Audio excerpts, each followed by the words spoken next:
MLA Komatireddy Rajagopal Reddy సంచలన వ్యాఖ్యలు చేశారు. రాష్ట్రంలో కాంగ్రెస్ ప్రభుత్వం పరిస్థితి అత్యంత దారుణంగా ఉందని అన్నారు. అందుకే ఇచ్చిన హామీలు నెరవేర్చలేక పోతున్నామని చెప్పారు. గత బీఆర్ఎస్ ప్రభుత్వం చేస్తున్న అప్పులకు వడ్డీలు కట్టేందుకు మళ్ళీ అప్పులు చేస్తున్నామని పేర్కొన్నారు.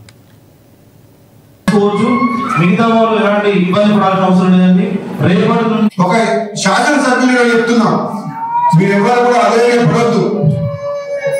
రాబోయే రోజుల్లో మా ప్రభుత్వం మహిళల విషయంలో, వాళ్ళ సాధికారిక విషయంలో, వాళ్ళని లక్షాధికారులుగా పోలీసులు చేసే విషయంలో కూడా ఈ ప్రభుత్వం ఎంత పోదు. రాబోయే రోజుల్లో మీ అందరికీ ప్రభుత్వం అండగా ఉంటది.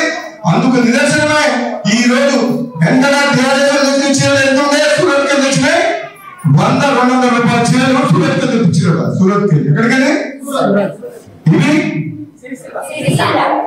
సిరిసిల్ల 800 రూపాయలకు 700 రూపాయలకు ఒక చీర. అంటే మా మహిళలు, మా మాతృమూర్తులు, మా తల్లులు తలెత్తుకొని ఆత్మగౌరవంగా సంతోషంగా ఉన్నారు. వాళ్ళొక ఆత్మవిశ్వాసంతో ధైర్యంగా వాళ్ళ కుటుంబం నడిపించుకోవాలి, పిల్లల్ని చదివించుకోవాలి.